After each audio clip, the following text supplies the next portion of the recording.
కష్టపడి ఈ వచ్చే ఎన్నికల్లో మంచి మెజార్టీ గెలిపించాలని కోరుకుంటున్నాను.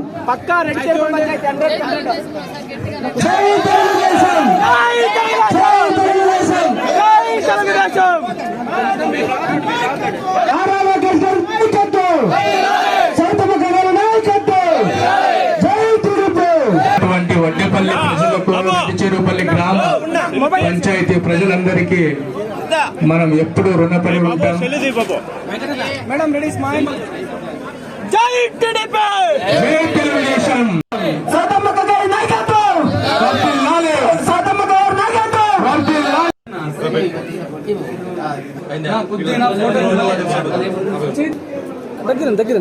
చూడండి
ప్రతి ఒక్క కార్యకర్త పూర్తిగా కష్టపడి తెలుగుదేశం పార్టీకి వెన్నెముకగా పనిచేసి మన పెనుగొండ నియోజకవర్గం అయినటువంటి ఎమ్మెల్యే అభ్యర్థి సౌదమ్మక్క గారిని, అలాగే ఎంపీ అభ్యర్థి అయినటువంటి పార్వతన్న గారిని అత్యధిక మెజారిటీతో గెలిపించి ముందుకు నడిపించగలరని చెప్పేసి ప్రతి ఒక్కరికి ప్రార్థిస్తున్నాను.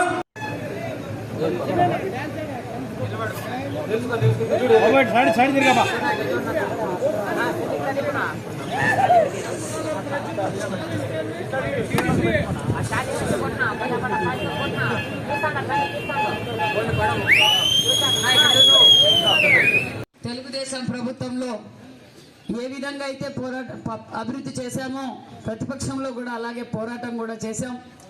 కార్యకర్తలకు అండగా ఉన్నాం, ప్రజలకు అండగా ఉన్నాం. అక్కడ చంద్రబాబు నాయుడు గారు రాష్ట్రం కోసం పోరాటం చేశారు. ఇక్కడ నియోజకవర్గ స్థాయిలో మేము కూడా అలాగే అందరికీ అండగా ప్రజలందరూ బాగుండాలని కోరుకున్నాం. కానీ ఒక్క ఛాన్స్ అని చెప్పి జగన్మోహన్ రెడ్డి గారికి అవకాశం ఇచ్చినందుకు గ్రామస్తులు అక్క బాగున్నారా అందరూ? ఈ 5 ఏళ్లలో ఏమైనా అభివృద్ధి చేశారక్క? మీ ఊరికి ఏమన్నా చేశారా? అభివృద్ధి ఏం చేయలే. ఈ రోడ్లు వేసింది మనమే, తెలుగుదేశం ప్రభుత్వంలో అభివృద్ధి చేశాం. ఆ లైట్లు మనవే, నీళ్లు మనవే, ఇండ్లు మనవే, గుళ్ళు మనవే, బళ్ళు మనవే. మరి 5 ఏళ్లలో ఏమైనా చేశారా?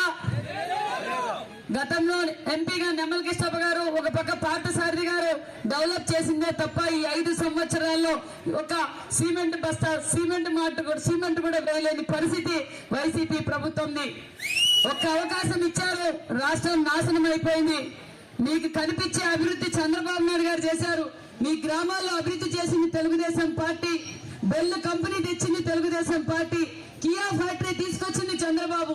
నాసం తీసుకొచ్చింది చంద్రబాబు. కాబట్టి ఈ రోజు ఈ గ్రామం నుంచి కూడా చాలా మంది కియా కావచ్చు, బెల్ కావచ్చు, నాసానికి కానీ పోతున్నారు. అంటే అభివృద్ధి ధ్యేయంగా చేసిన పార్టీ తెలుగుదేశం పార్టీ. ఎంతో మందికి, లక్షలాది మందికి ఉపాధి చూపించిన పార్టీ తెలుగుదేశం పార్టీ. దయచేసి ఇక్కడ ఉన్న వాళ్ళందరికీ నేను కోరుకునేది ఒకటే, ఒక అవకాశం ఇచ్చారు, ఇంకా చాలా బాయ్ జగన్ కి బాయ్ చెప్పి మళ్ళీ తెలుగుదేశం పార్టీ సైకిల్ గుర్తుకు ఓటేసి వేయించి గెలిపించవలసింది కూడా కోరుకుంటున్నాం. ఎందుకంటే ఇదే జగన్మోహన్ రెడ్డి గారు చెప్పారు, నేను కరెంటు బిల్లులు పెంచను అన్నాడు. ఈ రోజు కరెంటు బిల్లులు 8 సార్లు పెంచేశాడు. ఆర్టీసీ ఛార్జీలు పెంచను అన్నాడు, పెంచేసేశాడు. నిత్యావసర సరుకులు పెంచనన్నాడు. పెట్రోల్, డీజిల్ రేట్లన్నీ పెంచాడు. అన్నలు సాయంకాలం తాగే టానికలు కూడా పెంచేశాడు. క్వార్టర్ మందు ఉందన్నది ఇప్పుడు క్వార్టర్ మందు డబుల్ అయింది. ఈ విధంగా దాచుకోవడమే తప్ప జగన్మోహన్ రెడ్డి ప్రభుత్వానికి ఏమీ తెలియదు. దయచేసి అందుకే ఒక పొరపాటు వల్ల ఆంధ్రప్రదేశ్ 20 సంవత్సరాలు ఎనికి పడిపోయింది. ఇంకా మీరు ఆలోచించుకొని సైకిల్ గుర్తుకు ఓటేసి వేయించి గెలిపించవలసిందిగా కోరుకుంటున్నాం. సూపర్ 6 పథకాలు ఇక్కడున్న కార్యకర్తలందరూ గడప గడపకు వెళ్ళి మన సూపర్ 6 పథకాల గురించి ప్రజలకు తెలియజేయాలి. సార్ దగ్గర కూడా ఫ్రీగా కలవచ్చు, సవితమ్మ దగ్గర కూడా ఫ్రీగా రావచ్చు. మాకేం అపాయింట్మెంట్లు అవసరంలా, డైరెక్ట్ గా మేము ఎప్పుడు ప్రజల్లోనే ఉంటాం, అందుబాటులోనే ఉంటామని కూడా తెలియజేస్తూ, ఒక్కసారి బయట వాళ్ళకు ఓటేశారు, వలస పక్షులకు ఓటేశారు. ఆ వలస పక్షులు ఎక్కడ పోయినాయో తెలియదు, ఇంకో చోట వలస పోయినాయి. వీరాపురంలోకి వస్తూ ఉంటాయి అప్పుడప్పుడు పక్షులు. అలాగా ఇప్పుడు కూడా ఈ వలస పక్షులు వస్తూ ఉన్నాయి, పోయినాయి. మళ్ళీ కొత్త వలస పక్షులు వచ్చినాయి. అప్పుడు గోరంట్ల మాధవ్ గారు వచ్చారు, శంకరనారాయణ గారు వచ్చారు. ఇప్పుడు మళ్ళీ శాంతం వచ్చింది, ఉషం వచ్చింది. కాబట్టి వలస పక్షులు వస్తూ ఉంటాయి, పోతూ ఉంటాయి. స్థానికంగా ఉండేవాళ్ళం మేమే, కాబట్టి మీకు అందుబాటులో ఉంటాం. దయచేసి ప్రతి ఒక్కరూ సైకిల్ గుర్తుకు ఓటేసి వేయించి గెలిపించవలసింది కూడా కోరుకుంటూ ఇట్లు జై తెలుగుదేశం. మండలం రెడ్డి చెరువుపల్లి పంచాయతీ వడ్డేపల్లిలో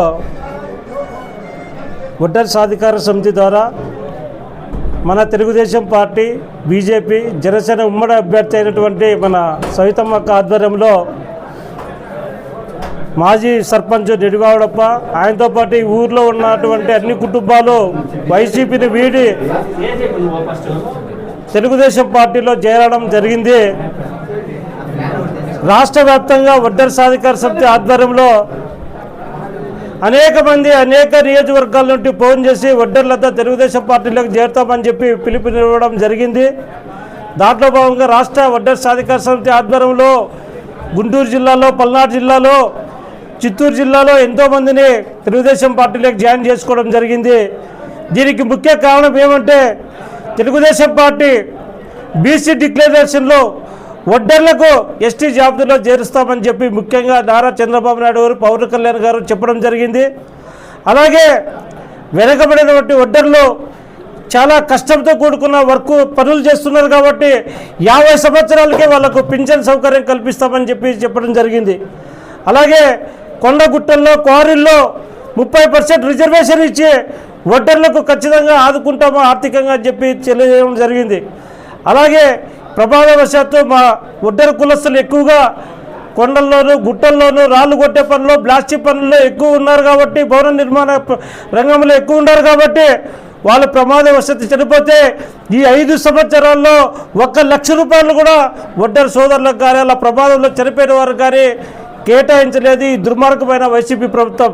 కానీ ఈరోజు 10 లక్షల రూపాయలు మన ప్రభుత్వం వస్తారే ఆ కుటుంబానికి ఇచ్చి ఆ కుటుంబాన్ని ఆదుకుందామని చెప్పి కూడా బీసీ డిక్లరేషన్లో డిక్లేర్ చేయడం జరిగింది.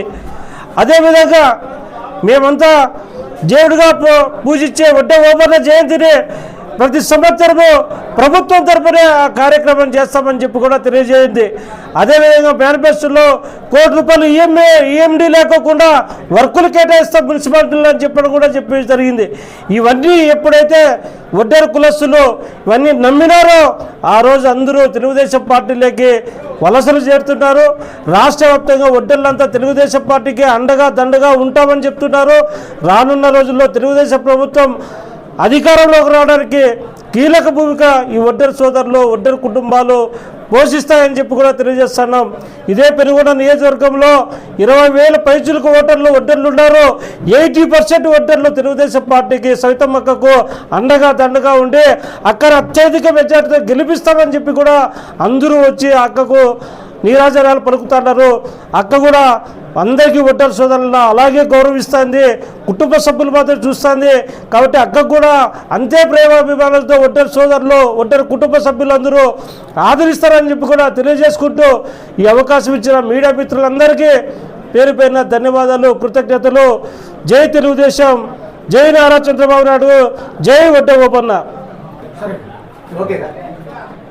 అందరికీ నమస్కారం. పెనుగొండ నియోజకవర్గంలో గోరెంట్ల మండలం రెడ్డి చెరువు పంచాయతీ వడ్డేపల్లెలో ఈరోజు భారీగా వైసీపీ నుంచి తెలుగుదేశం పార్టీలోకి వచ్చారు. మాజీ సర్పంచ్ నిడిమావిడప ఆధ్వర్యంలో 23 కుటుంబాల దాకా చేరాయి. నిజంగా ఇది చాలా సంతోషకరమైన విషయం. కొన్ని ఒక్క ఛాన్స్ అని చెప్పి గతంలో కూడా నిడిమామిడప్ప గారు తెలుగుదేశం పార్టీలోనే సర్పంచ్గా కూడా పనిచేశారు. ఈ ఒక్క ఛాన్స్ అని చెప్పి మోసపోయి బెదిరింపులు కూడా బెదిరించారు, కేసులు కూడా పెట్టారు. అన్నీ తట్టుకొని ఇంక బతకటం, ఈ పార్టీలో ఉంటే బతకటం చేత కాదు, ఈ రాష్ట్రం అభివృద్ధి జరగదు, ఈ ప్రాంతం అభివృద్ధి జరగదు, ఇంక మళ్ళీ మనం సొంత గూటికి పోతే తప్ప మనకు భావితరాల భవిష్యత్తు కనపడదను ఉద్దేశంతో నిడిమామిడప్ప గారు ఈరోజు పార్టీలోకి చేరారు. నిడిమామిడప్పే కాదు, చాలామంది బీసీ కులస్తులు అందరూ తెలుగు సర్పంచుల పరిస్థితి అంతే.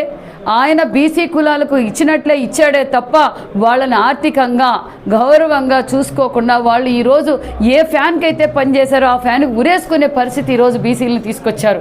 ఒక పక్కకు సర్పంచులు రిజర్వేషన్లు తగ్గించి సర్పంచులు పాపం ఏదో విధంగా గెలవాలని తాపత్రయంతో అప్పులు చేసి ఎలక్షన్ జరుపుకొని సర్పంచులు అయిన తర్వాత ఆ సర్పంచులకు లైట్లు మార్చే పరిస్థితి కూడా లేక వాళ్ళు ఊర్లు లేక రాక బీసీ కులస్తులు అందరూ ఇతర రాష్ట్రాలకి వలసపోతున్నారు. అది జగన్మోహన్ రెడ్డి బీసీలకు చేస్తున్న అన్యాయం అని మేము తెలియజేస్తున్నాం. అంతేకాదు తెలుగుదేశం పార్టీ పుట్టిన తర్వాతే బీసీలు అన్ని రంగాల్లోనూ అభివృద్ధి జరిగారు. అన్న నందమూరి తారక రామారావు గారు అన్ని వర్గాలకి సామాజిక న్యాయం చేసిన పార్టీ తెలుగుదేశం పార్టీ. రాష్ట్ర వ్యాప్తంగా కూడా ఒడ్డర్లకు పెద్దపీట వేసింది గతంలోనే తెలుగుదేశం ప్రభుత్వం. అండగా నిలబడింది తెలుగుదేశం ప్రభుత్వం, ఉండబోయేది కూడా తెలుగుదేశం ప్రభుత్వమే. ఇప్పుడే సాధికారత కన్వీనర్ గారు చెప్పారు, ఆయన ఆధ్వర్యంలోనే ఈ కార్యక్రమం అంతా జరిగింది. ఈరోజు ఒడ్డర్లు నిజంగా చాలా కష్టజీవులనే చెప్పాలి. వాళ్ళకు సమయం సందర్భం లేదు. ఏ సమయం అంటే ఆ సమయంలో కొండల్లో రాళ్ళు కొట్టడానికి, కంకర కొట్టడానికి, బ్లాస్టింగ్ పనులకు వెళ్తూ ఉంటారు. అలాంటి సమయంలో ఏదైనా జరగరాంది జరిగితే అప్పుడు గతంలో కూడా తెలుగుదేశం పార్టీని అండగా ఉంది. ఇప్పుడు కూడా మా లోకేష్ బాబు గారు వాళ్లకు చనిపోతే కానీ ఆ కుటుంబానికి 10 లక్షల రూపాయలు అందజేసే విధంగా మేము ఏర్పాటు చేశాం. అంతేకాదు బీసీ చట్టం కూడా ఏర్పాటు చేస్తున్నాం. అది జగన్మోహన్ రెడ్డి చేత కాదు, జగన్మోహన్ రెడ్డి బీసీల ద్రోహి అని కూడా మేము తెలియజేస్తున్నాం. రాష్ట్ర వ్యాప్తంగా బీసీ కులాలన్నీ తెలుగుదేశం వైపే చూస్తున్నాయి. తెలుగుదేశం అయితేనే బీసీలు బతకగలం, లేకపోతే మేమంతా వలసపోవాల్సిన పరిస్థితి వస్తుంది. మా పిల్లలకు ఉపాధి లేదు, చదువులు లేవు, అందరూ అంధకారంలోకి వెళ్ళిపోతాం. ఈ రాష్ట్రానికి చంద్రన్న ముఖ్యమంత్రి అవుతానే ఈ రాష్ట్రం బాగుపడుతుందని ప్రజలు తండోపతండోపాలుగా తెలుగుదేశం పార్టీలోకి చేరడానికి సిద్ధమయ్యారు, వచ్చారు కూడా అని కూడా తెలియజేస్తున్నారు.